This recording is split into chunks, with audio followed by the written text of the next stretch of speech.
우리가 읽은 말씀으로 우리가 함께 하신 하나님이란 제목으로 말씀 나누고자 합니다. 마태복음 2장에는 우리가 잘 알고 있는 족보가 기록되어 있고요. 족보 이후에 이제 2장부터 예수님의 탄생에 대한 이야기가 기록되어 있습니다. 예수님의 탄생 이야기는 복음서에서 마태복음과 누가복음에 기록되어 있는데요. 기록되어 있는 내용이 좀 다릅니다. 마태복음에는 동방박사들에 대한 이야기가 기록되어 있고요. 그리고 누가복음에는 목자들에 대한 이야기가 기록되어 있습니다. 오늘은 마태복음에 기록된 동방박사들에 대한 이야기를 통해서 우리에게 주신 두 가지 영적 교훈을 함께 살펴보고자 합니다. 첫 번째 영적 교훈입니다. 같이 함께 하단 말씀으로 하단 자막 읽어볼게요. 시작. 말씀에 순종하는 삶을 살아야 합니다. 말씀에 순종하는 삶. 바로 이 말씀에 순종하는 삶이나 즉각적인 순종에 대한 이야기입니다. 먼저 말씀 나누기 전에 먼저 퀴즈를 드리겠습니다. 우리 순장님들은 또 가스펠 프로젝트를 들으시는 분들은 잠시 자제해 주시고, 동방박사는 몇 명일까요? 수린이 3명. 그래요, 맞아요. 동방박사는 3명. 또 다른 생각이 있으신 분, 순장님하고 가스펠 프로젝트 듣는 분 빼고. 그렇기 때문에 우리가 가스펠 프로젝트를 들어야 됩니다, 여러분. 가스펠 프로젝트를 들으면 정확하게 정답을 알 수 있습니다. 동방박사는 몇 명일까? 아쉽지만 3명은 아닙니다. 오늘 말씀에 대부분 흔히 이제 동방박사를 3명이라고 생각하는데, 왜냐하면 동방박사들이 가지고 온 예물이 3가지여서 그렇게 생각을 하게 됩니다. 하지만 성경 어디에도 동방박사가 3명이다라고는 기록되지 않습니다. 한번 볼까요? 우리가 읽은 본문 1절 말씀을 다시 한번 읽어보도록 하겠습니다. 1절 시작. 헤로당 때에 유대 베들레헴에서 예수께서 태어나시자 동방에서 박사들이 예루살렘에 찾아와. 박사들이라는 복수형 표현만 되어 있지 동방박사 3명이 찾아와 라고 되어 있지 않습니다. 동방박사들 복수로 기록되어 있어서 3명인지 4명인지 아니면 떼거지로 수많은 무리를 이끌고 왔는지 알 수는 없으나, 대개 신학자들의 공통적인 의견은 이 동방에 있는 박사들이 혼자 오지 않고 많은 군대와 또 수행원들을 데리고 무리를 지어서 왔다라는 게 공통적인 의견입니다. 왜냐하면 우리가 읽은 본문에서처럼 온 예루살렘이 떠들썩했기 때문입니다. 그러려면 한두 명이 와서는 떠들썩하지가 않아요. 여기 우리 구리시만 해도 구리시에 한두 명이 잠깐 왔다 갔는데 떠들썩 하겠습니까? 3-4명이 왔어요. 떠들썩 하겠어요? 그냥 아무도 모릅니다. 뭔가 뻑적지근하게 당시에 예를 들면 코끼리라든지 뭔가 큰 상징적인 것들을 가지고 우르르 때를 지어 왔을 때 도시가 술렁이면서 온 동네가 난리가 납니다. 오늘 본문에서 분명 2절 말씀에 보면 3절 말씀에 보면 예루살렘도 온통 떠들썩했습니다 라고 되어 있습니다. 도시 전체가 떠들썩할 만큼 사람들이 무리를 지어서 왔다라는 것이죠. 3명이 아니라 큰 무리가 찾아오게 됩니다. 그리고 그 박사들이 자신을 이렇게 소개하는데요. 2절 말씀을 함께 읽겠습니다. 2절 시작. 물었습니다. 유대 사람의 왕으로 나신 분이 어디 계십니까? 우리는 동방에서 예수의 별을 보고 경배 드리려고 왔습니다. 예수의 별을 보고 예수님을 찾아왔다라고 합니다. 이 박사들은 동방에서 왔다라고 하는데요. 여기서 말하는 동방이 어딜까요? 히브리 지역에서 동방은 이제 히브리 땅에서 동쪽으로 생각할 수 있는데요. 히브리 땅이 이쪽 별 있는 곳이에요. 여기 지금 상당히 분쟁이 많이 있는 지역이죠. 이스라엘과 또 팔레스타인이 싸우고 있는 이 지역입니다. 이쪽이 이제 히브리 지역이에요. 히브리에서 동쪽이면 어디겠어요? 이쪽입니다. 이쪽까지 옵니다. 아주 멀리 옵니다. 메소포타미아 지역, 티그리스 유프라테스 강이 흐르는 바로 그 지역, 그 동방에 해 뜨는 곳. 그래서 성경적인 세관에서 볼 때 이 동방은 현재 극동아시아, 지금의 극동아시아, 우리나라 쪽이죠. 한국, 일본, 중국 끄트머리가 있는 그 국동아시아가 아니라 바로 이 메소포타미아, 바벨론이나 페르시아 쪽을 가리킨다라고 합니다. 이뿐만 아니라 이 북동쪽에 위치한 아람 역시 동방이라고 불렸는데요. 문제는 이 마태복음 2장 2절에서 말하는 동방이 메소포타미아 지역으로 유추할 수 있는데, 이 지역이 현재의 페르시아, 현재 이라크와 이란의 국경지대, 티그리스 유프라테스의 그 강 사이라고 볼 수 있습니다. 이렇게 볼 때 동방박사들이 별을 따라서 지금 이라크 땅을 출발해 예루살렘 근방 베들레헴까지 왔다라는 것은 약 1600km에 달하는 길을 왔다라는 겁니다. 이 뒤에서 보는 것처럼 가운데 이라크를 관통하고 시리아를 관통을 합니다. 이 땅들 딱 봐도 중동의 험난한 사막과 광야가 있는 지역입니다. 지금 오늘날에도 도로로 정비가 잘 되어 있지 않아서 교통이 상당히 불편한 곳이에요. 그런데 지금 2000년 전에 정말 지금과 같은 교통수단이 없던 그 시절에 이 1600km나 달하는 이 거리를 지금 동방 박사들은 단걸음에 그 별을 보자마자 즉각적으로 순종해서 왔다라는 것입니다. 그들이 탔던 교통수단 기껏해야 낙타 정도일 겁니다. 그 낙타를 타고 험난한 길, 광야의 뜨거운 태양과 12시와 2시 사이에 장렬하는 그 태양을 피해가면서 하루에 많아야 10시간 정도 이동을 하면서 지냅니다. 낮은 그렇게 뜨거워요. 그럼 밤은 어떨까요? 밤은 또 엄청 춥습니다. 어마어마하게 낮과 밤의 기온 차가 심한 그 날씨를 이겨가며 1600km나 되는 장장 40여일에 걸친 여행을 과감하게 시도했다라는 것입니다. 여러분 혹시 길거리에서 잠 자본 적 있으세요? 술이 뻘어가지고 잔 거 말고요. 실제로 정상적인 상태에서 잠을 잔 거. 저는 있어요. 대학교 때 농아를 간 적이 있습니다. 농아를 갔을 때 그때 저희가 예약했던 숙소가 갑자기 다 못 자게 되는 상황이 됐어요. 그래서 같이 갔던 모든 대학생 우리 저희 동기과 친구들이 운동장에서 자야 되는 상황이 됐어요. 그래서 학교에서 마련한 운동장, 그 잠실 중경진 같은 그런 운동장에서 그냥 다 같이 널브러져서 모래판, 그 모래바닥, 잔디밭도 아닌 그 모래바닥에 누워서 이렇게 머리를 가운데로 두고 동그랗게 누웠어요. 성냥개비 마냥. 뭔지 이해되시죠? 그렇게 하면 온도 체온이 좀 옆에 사람들이 붙어가지고 그나마 좀 따뜻해요. 동그랗게 이렇게 모여서 동글동글동글하게 한 수백 명이 그렇게 모여서 잔 적이 있어요. 그때 덮고 잔 게 신문지 한 장이었어요. 신문지 한 장 엄청 따뜻합니다, 여러분. 새벽에 그 신문지 위에 이슬이 맺히거든요. 안은 따뜻해요. 그 포근함이 있습니다. 하지만 두 번 다시는 경험하고 싶지 않은, 정말 힘들었어요. 밖에서 그렇게 자는 게 힘들어요. 근데 지금 이 동방 박사들 그렇게 어려운 길을 40여일에 걸쳐서 가고 있다라는 것입니다. 먼 거리를, 어마어마하게 먼 거리를 이동한 것입니다. 단순히 먼 거리를 이동한 게 아니라 그들은 정말 목숨을 걸고 여행을 감행합니다. 어떻게 그들이 이런 목숨 건 여행을 즉각적으로 감행할 수 있었을까요? 바로 그들은 성경에 기록된 대로 별을 보았기 때문입니다. 도대체 별이 뭔가? 오늘 성경에 별이 몇 번 나올까요? 우리가 읽었던 본문에서 혹시 체크해 보신 분? 따라 볼까요? 한번 2절에 한번 별이 있습니다. 아까 읽었던 2절에 별이 하나 있고요. 또 7절에도 별이 하나 있습니다. 별이 나타난 정확한 시간 7절에 한번 있고요. 또 9절에도 있습니다. 9절에 중간쯤에 보면 그 별이 그들보다 앞서가서 10절에도 있습니다. 10절에도 박사들은 별을 보고 뛸 듯이 이렇게 돼 있어요. 별이 총 4번이나 등장을 합니다. 항상 성경을 읽을 때 반복되는 것은 중요하다라고 말씀드렸죠. 4번이나 등장하는 이 별, 근데 이 별이 허무맹랑한 이야기가 아니라는 거죠. 이게 진짜 실제 했던 별입니다. 사실 이 별을 통해서 케플러라는 16세기 천문학자는 과학적으로 이 별을 연구하고 밝혀내기 위해서 천체를 연구하게 돼요. 그러면서 천체를 연구하다가 그가 발견한 법칙이 있습니다. 케플러의 법칙. 많이 들어보지 않았어요? 케플러의 법칙 3가지가 있습니다. 뭐가 있을까요? 공전 주기의 법칙이 있어요. 빨리 이럴 땐 자막을 보여주세요. 면적 속도 일정의 법칙이 있어요. 그리고 타원 운동의 법칙이 있어요. 공전 주기의 법칙은 마지막에 있는데 이 3가지가 있습니다.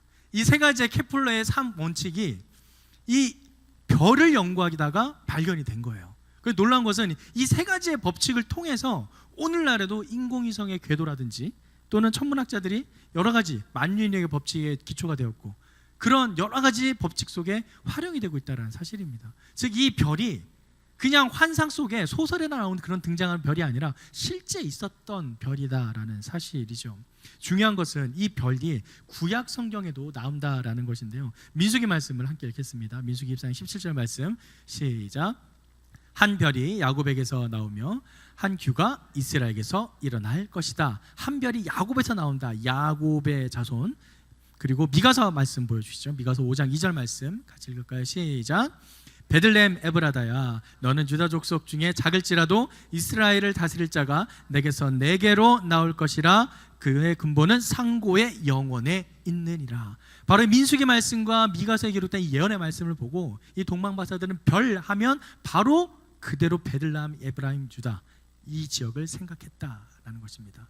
베들레헴과 에브라다, 유다 지역에 별이 떴다. 바로 예수님이 오신다, 메시아가 오신다 라고 생각을 한 겁니다. 자, 이때 이 별이 딱 뜬 것을 보고 그들이 이제 움직이기 시작하는데요, 다들 많이 오해하는 부분이 한 가지 있는데 여기서 또 문제 내볼게요. 그들이 별을 어떻게 따라갔을까요? 별이 딱 뜨자마자 이제 짐을 쌉니다. 짐을 싸기 시작했더니 별이 얘네들이 짐을 싸는 걸 알아채고, 그래, 짐 잘 쌀 때가 기다려줬어요. 그때 출발 준비가 딱 끝나자마자 같이 움직이기 시작해요. 따라와, 이제 이렇게 따라와 하면서 이렇게 따라가면서 별 따라 이렇게 이동했을까요? 어떻게 이동했을까요? 우리가 어렸을 때 성경학교, 어린이 성경학교에 가면은 늘 이제 별을 따라가면서 동방박사 이동하는 것을 보여줘요. 네, 그건 이제 어린아이들에게 별을 보면서 동방박사가 이렇게 이동했다라는 것을 단순히 시각화시켜주기 위해서 한 건데, 그게 뭐 완전히 틀렸다고 할 수 없지만 그래도 그건 정확한 성경의 표현은 아닙니다. 아이들에게 교육적으로 하기 위해서, 빨리 아이들이 인지적으로 빨리 습득하게 하기 위해서 그렇게 가르쳐 준 거지만, 정확한 것은 별을 따라서 가지는 않았어요. 1600km나 되는 40일의 여정을 별을 따라서 가려면 낮에도 별이 보여야 되는데, 낮에 별이 보입니까? 낮에 별이 안 보여요. 밤에는 추워서 이동을 못해요. 자야 돼요. 별은 밤에 떠요. 근데 별을 어떻게 따라가요? 별이 그들의 머리 위에서 계속 보면서 따라갔다는 게 아니라는 것이죠. 그럼 그들은 어떻게 따라갔는가? 바로 별을 보자마자 이 말씀을 떠올리면서 베들레헴으로 가자 해서 베들레헴으로 향합니다. 그리고 그들은 별을 보고 어떻게 되는가? 함께 읽어볼게요. 9절 말씀에 9절과 10절 말씀을 같이 한번 읽어보겠습니다. 시작. 박사들은 왕의 말을 듣고 다시 길을 떠났습니다. 그런데 동방에서 보았던 그 별이 그들보다 앞서가서 아기가 있는 곳 위에 멈춰섰습니다. 박사들은 별을 보고 뜰 듯이 기뻤습니다. 만약에 그들이 1600km나 되는 40일의 여정을 별을 보고 계속 따라갔다면 그 별을 보고 기뻐했을까요? 계속 봤던 별인데 뭐 그렇게 기쁘지 않을 겁니다. 그런데 그 별이 먼저 예수님이 태어난 그 장소에 가서 떠 있는 것을 바라보니 40일 동안 안 보였던 별, 자신이 원래 있었던 그 동방에서 봤던 그 별이 여행 이후에 딱 가니까 그 자리에 또 있는 거예요. 얼마나 기뻤겠습니까? 별을 따라간 게 아니고 별을 보고 말씀을 따라간 것이 동방박사의 여행이었습니다.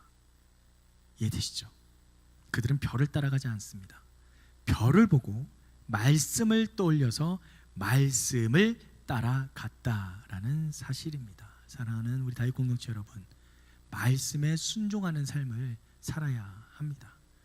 우리는 말씀이 떠올라서 동방박사들처럼 우리가 어떤 삶의 어려움이나 우리의 뭔가 결정해야 될 부분이 있다면 그 말씀이 떠올라서 말씀대로 살아가는 저와 여러분이 되기를 간절히 소망합니다. 그리고 동방박사들은 그 말씀에 즉각적으로 순종해서 목숨을 건 40여 일의 1600km나 되는 여행을 감행했다라는 사실입니다. 여러분은 무엇을 쫓아가고 계신가요? 무엇을 따라가고 계신가요? 여러분의 세상 속에서, 여러분이 살아가고 있는 그 삶의 자리에서 무엇을 따라 살아가고 계시나요? 우리는 곧 예수 그리스도의 말씀, 이 성경 말씀을 따라 살아가는 저와 여러분이 되길 간절히 소망합니다. 고린도후서 4장 18절 말씀을 함께 읽겠습니다. 시작. 우리가 주목하는 것은 보이는 것이 아니요 보이지 않는 것이니 보이는 것은 잠깐이요 보이지 않는 것은 영원함이니라. 보이지 않는 영원한 말씀을 따라 하루하루 살아가는 저와 여러분이 되기를 간절히 소망합니다. 또한 그 말씀에 순종하는 저와 여러분이 되기를 소망합니다. 순종이 능력입니다. 옆에 분들에게 이렇게 선포해 보겠습니다. 순종이 능력입니다. 순종이 능력입니다. 네, 이 자리에 순종해야 될 분 몇 분 계시죠? 네, 순종하기를 간절히 소망합니다. 두 번째 말씀 함께 살펴보겠습니다. 두 번째 영적 교훈 함께 읽을게요. 시작. 말씀에 깨어있는 삶을 살아야 합니다. 네, 말씀에 깨어있는 삶을 살아야 합니다. 이제 별이 나타나자 즉각적으로 움직인 그들, 즉각적으로 움직였다 하지만 사실 그들은 아무런 계획 없이 무턱대고 움직인 것은 결코 아닙니다. 그들은 이전에 이미 철저한 준비와 계획이 다 있었습니다. 우리 흔히들 한때 유행했었던 넌 다 계획이 있었구나. 정말 동방박사들은 다 계획이 있었습니다. 그 계획은 그 당시에 동방박사들이 세웠던 것이 아니라 그들의 선대, 그들의 앞선 동방박사들이 계속해서 지켜왔던 그 말씀과 계획을 충실하게 따라갔던 것이죠. 그들의 이러한 철저한 준비와 계획은 그들이 준비한 예물을 통해서 확인할 수 있습니다. 우리가 너무나 잘 아는 황금과 유향과 몰약, 이 세 가지의 예물, 이 예물에는 각각의 예물이 담긴 아주 중요한 의미가 있는데요. 11절 말씀을 함께 읽겠습니다. 오늘 본문 11절 말씀 시작.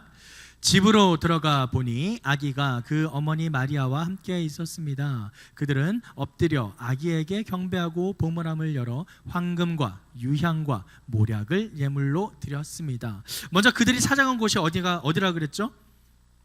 집으로 들어갔다 그랬어요. 근데 우리가 잘 알고 있는 것처럼 예수님께서 태어났을 그 당시, 그때 예수님이 태어날 장소가 없어서 마구간에서 태어난 거 기억나시죠? 거할 장소가 없었어요. 그런데 지금 동방박사들이 찾아갔을 때는 집으로 들어갔다라고 되어 있습니다. 즉 무슨 뜻이에요? 태어난 직후, 마리아의 그 예수의 해산 직후, 그때가 아니라 어느 정도 시간이 지났다라는 것을 알 수 있습니다. 또한 아기가 그 어머니와 함께 있다라는 것을 보면은 바로 태어났을 때 직후에 갓난 아기가 아니라 어느 정도 성장한 아기를 어머니가 품에 껴안고 있었다라는 것을 우리는 이 말씀을 통해 확인할 수 있죠. 어느 정도 자란 아이를 이제 동방박사가 찾아간 것입니다. 그때 그들이 드린 예물 황금과 유향과 몰약. 먼저 황금, 무슨 의미가 있는가? 바로 황금은 예수님의 왕권을 상징합니다. 성경에서 황금색은 하나님 나라의 상징으로 사용되며, 그래서 구약시대에 법궤와 또 제사장의 옷과 또 성전을 꾸밀 때 이 황금을 사용합니다. 예수님께 황금을 드렸다는 건 곧 하나님의 나라가 이 땅에 임하심을 의미합니다. 그래서 이 황금은 예수님의 왕권을 상징합니다. 두 번째, 유향. 이 유향은 구약시대에 제사를 지낼 때 사용되었습니다. 즉 제의적 용도로 사용되었었는데요. 당시 신에게 제의적 용도로 사용되었다는 점에서 예수님의 신성을 나타냅니다. 출애굽기 30장에는 이렇게 유향을 만드는 관유 제작 방법이 있는데요. 한번 말씀을 주시죠. 같이 함께 읽겠습니다. 23절에서 25절 말씀입니다. 시작. 너는 상등 향품을 가지되 액체 모략 500세겔과 그 반수의 향기로운 6개 250세겔과 향기로운 창포 250세겔과 계피 500세겔을 성소의 세겔로 하고 감람기름 한 흰을 가지고 그것으로 거룩한 관유를 만들되 향을 제조하는 법대로 향기름을 바를지니 그것이 거룩한 관유가 될지리라. 이것이 바로 유향의 역할이었습니다. 이 유향은 제의적 용도로 사용되면 당시 신에게 제의적 용도로 사용되던 점에서 예수님의 신성을 나타냅니다. 이 유향은 신성을 나타냅니다. 또한 마지막 몰약입니다. 몰약은 왕의 기름 부음을 받을 때 쓰는 관유를 만드는 데 사용되는데요. 우리가 방금 읽었던 말씀이 관유예요. 관유를 말씀을 사용되는데 이 관유는 왕의 몰약, 예수님의 사역을 의미하는데 이 몰약은 가장 중요한 의미가 시체 부패를 방지하는 데 있습니다. 시체가 부패하는 것을 막는 것이죠. 그래서 요한복음 19장 39절에서 니고데모가 예수님을 장사 치르기 위해서 몰약을 가져왔다는 기록이 있는데요. 그만큼 시체가 썩지 않도록 막는 역할을 이 몰약이 했었습니다. 그래서 이 몰약은 예수님의 기름 부음 받은 왕으로서의 의미와 함께 동시에 십자가의 고난, 즉 죽음을 상징하는 두 가지의 의미를 지니고 있습니다. 즉 예수님의 사역을 상징합니다. 정리해 볼게요. 황금은 예수님의 왕권을 상징합니다. 유향은 예수님의 신성을 상징합니다. 신이신 예수님. 몰약은 예수님의 사역을 의미합니다. 즉 그들이 동방박사들이 가지고 온 이 세 가지의 예물은 이 예수라는 존재가 이 땅에서 무엇을 할 것이며 어떤 존재로 왔는지에 대한 모든 것을 다 설명하고 있습니다. 그런데 이런 것을 동방박사들이 별을 보자마자 준비했을까요? 결코 그렇지 않습니다. 그 이전부터 그 선대 동방박사들에게부터 계속해서 전해 내려오고 지켜져 왔던 것을 그들은 그대로 행했을 뿐입니다. 동방박사들은 바로 이 별이 나타나기 전까지 이 별이 간절히 나타나기를 간절히 기다렸다라는 것이죠. 그런데 이러한 간절함은 단순히 열정만으로 준비할 수 있는 것은 아닙니다. 그들은 간절함으로 가만히 있지 않고 행동을 했습니다. 움직였습니다. 연구를 했고 조사를 했고 그들의 삶의 중심을 끝까지 예수님 중심으로 초점을 맞추었습니다. 그렇게 계속해서 별을 관찰했던 것이죠. 그 연구 기간이 얼마나 오래되었을까요? 최소 400년입니다. 말라기 선지자의 선언 예언 이후에 하나님의 그 어떠한 말씀도 나타나지 아니하고 400년이라는 신구약 중간기가 지나갑니다. 그리고 어느 날 이 별이 나타나게 된 겁니다. 대부분 이 400년의 기간을 하나님의 침묵기라고 이야기를 하는데 하나님이 정말 침묵하셨을까요? 결코 그렇지 않습니다. 우리 가스펠 프로젝트 듣는 분들은 다 들었겠지만 이 400년의 기간 동안 어마어마한 일들이 일어납니다. 우리가 너무나 잘 알고 있는 동양 철학, 서양 철학의 시작이 태동합니다. 소크라테스, 탈레스로 시작하는 탈레스, 또 아리스토텔레스, 소크라테스, 플라톤 이런 고대 철학, 고대 그리스 철학이 이 시기 400년 이 기간 동안에 태동이 되고요. 여러분이 너무 잘 아는 동양 철학, 공자, 맹자, 노자, 한비자, 숙자, 묵자, 제자백가 이들이 이 시기에 일어납니다. 그리고 진시 황제가 이 시기에 있었고요. 히포크라테스 선서에 나오는 그 히포크라테스 선서가 이 시기에 또 만들어집니다. 여러 철학과 사상들이 이때 시작하게 되는 것이죠. 불교라든지 유교, 도교, 조로아스터교 이런 여러 종교들도 이때 태동하게 됩니다. 신기하지 않아요? 하나님의 말씀이 끊기게 되자 사람들의 말이 올라오기 시작합니다. 그리고 그 사람들의 말이 철학과 사상을 만들어내어서 전 세계에 퍼지게 되죠. 이 400년의 기간 동안 하나님께서는 결코 침묵한 것이 아닙니다. 그렇게 세계의 역사를 움직이시며 하나님께서 다시 이 땅에 신의 모습이 아닌 인간의 모습으로 오실 길을 준비하고 있었다라는 것입니다. 그리고 또한 하나님께서는 그 남겨진 사람들을 통해서 하나님의 역사를 준비하고 계셨습니다. 그 중에 한 부류가 바로 오늘 본문에 나오는 동방 박사들입니다. 하나님 예언의 말씀이 끊겨진 이후에 그들은 계속해서 말씀을 연구하며 상고하며 예수님 오시길 기다립니다. 그 메시아가 오시길 기다립니다. 10년이 지나고 20년이 지나고 30년이 지나고 그래도 나타나지 않아요. 100년이 지나고 150년, 200년 그래도 나타나지 않아요. 그들은 언제 올지 모를 그 메시아를 계속해서 간절함으로 기다립니다. 또한 열심히 연구하고 준비합니다. 그런데 어느 날 문득 나타납니다. 문득 나타날 그때 그들은 그동안 그들이 하루하루 붙잡고 살아갔던 그 말씀에 힘입어 그 별이 그 별인지를 즉각적으로 알아챕니다. 이 부분을 이야기할 때 어떤 분이 질문을 하더라고요. 어떻게 그 별을 구별할 수 있었을까요? 그 별에 어떤 특징적인 뭔가가 있습니까? 어떻게 그 별이 그 별인지 알 수 있을까요? 그 별이 그 별인지 알 수 있는 이유, 그들은 날마다 하나님의 말씀에 붙어 있었기 때문에 직감적으로 알 수 있게 된 겁니다. 여러분, 하나님의 말씀과 늘 동행하게 되면 그러한 경험이 생기게 됩니다. 날마다 하나님의 말씀을 묵상하고 기도하는 자들에게는 그러한 은혜를 하나님께서 부어주십니다. 누가 말하지 않아도 너무나 확신에 차서 이것이다 라는 확신을 갖게 됩니다. 어떤 특별한 표시가 있어서 그 별이 그 별인 것이 아니라 하나님의 말씀 가운데 항상 거하는 자들에게는 하나님께서 주시는 정확한 응답과 메시지가 있다라는 사실입니다. 그들은 그 별이 바로 그 예언한 별이라는 것을 즉각적으로 알아냅니다. 그러한 경험이 저와 여러분에게도 항상 경험되어지기를 간절히 소망합니다. 매일 깨어있는 그들의 삶이었기에 가능했다라는 것이죠. 오늘 본문 7절에도 그 별이 나타난 정확한 시각을 물어보는 장면이 나오는데요. 7절 말씀을 함께 읽어보겠습니다. 7절 말씀입니다. 시작. 그때 헤롯은 몰래 박사들을 불러 별이 나타난 정확한 시각을 알아냈습니다. 무슨 말인가요? 그 별이 진짜 나타났다라는 거예요. 그런데 그 나타났음에도 그 별을 본 사람은 보고 그 별에 대해서 모르는 사람은 몰랐다라는 겁니다. 그 별이 나타난 것을 보고 항상 말씀에 붙들려 살아갔던 동방 박사들은 즉각적으로 알아봤지만 다른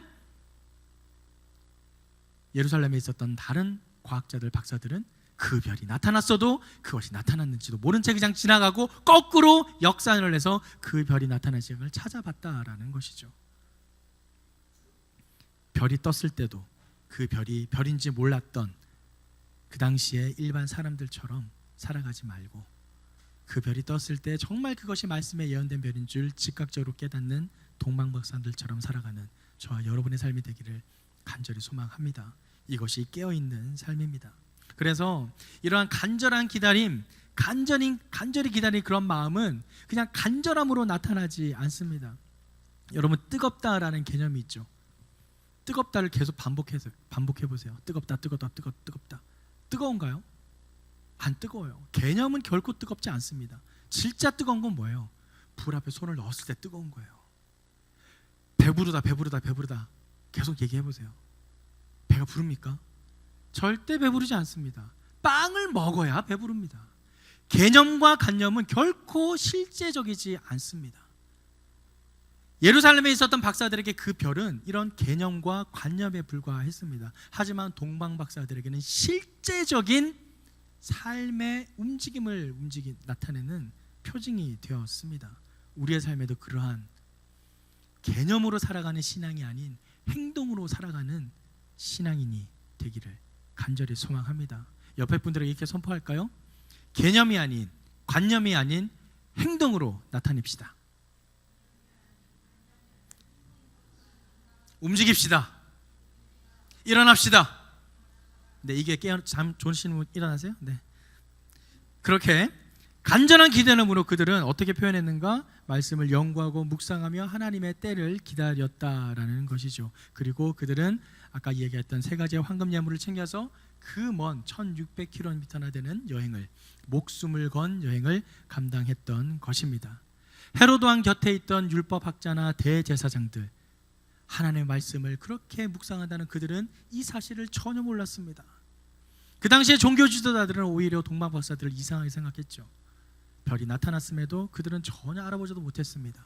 당시에 하나님을 믿는다는, 구약의 말씀을 믿는다는 종교 지도자들조차 동방 박사들이 깨달았던 그 별의 움직임을 몰랐던 것입니다. 사랑하는 다윗 공동체 여러분, 교회만 나온다고 믿음 생활하는 것이 아닙니다. 말씀만 읽는다고 믿음 생활하는 것이 아닙니다. 기도만 한다고 믿음 생활하는 것이 아닙니다. 실제로 거기에 맞게 살아내야 됩니다. 행동을 해야 합니다. 움직여야 합니다. 동방 박사들은 그렇게 움직였습니다. 말씀에 끼어있는 삶으로, 즉각적인 순종함으로, 행동으로 나타냈다라는 사실입니다. 이제 말씀을 마무리하겠습니다. 그렇게 오직 말씀에 붙들려 실천적으로 살아간 동방 박사들에게 그러한 삶을 하나님께서는 수수방관하지 않으셨습니다. 그것이 오늘 마지막 절 12절에 나타나 있는데요, 12절 말씀을 함께 읽겠습니다. 시작. 그리고 그들은 꿈속에서 헤롯에게 돌아가지 말라는 지시를 받고 다른 길을 통해 자기 나라로 돌아갔습니다. 왜 그럴까요? 헤롯은 이미 동방 박사들을 죽이려고 작정을 했거든요. 그것을 동방 박사들에게 꿈을 통해서 알려줍니다. 살 길을 열어주십니다. 할렐루야. 하나님과 동행하는 삶, 하나님과 깊은 교제 속에 있는 삶, 날마다 말씀을 묵상하는 삶, 그 삶은 하나님께서 책임져 주신다라는 사실입니다. 좋지 않습니까? 하나님께서 우리의 생명을 지켜주세요. 말씀에 붙어 있으면 우리의 생명이 지켜집니다. 이렇게 말씀 가운데 온전히 붙들려서 하루하루 주님의 말씀 속에서 생명을 이어나가는 저와 여러분이 되기를 간절히 소망합니다. 마지막으로 베드로전서 1장 말씀을 함께 읽고 말씀을 마치겠습니다. 함께 당당하게 선포하며 읽겠습니다. 시작.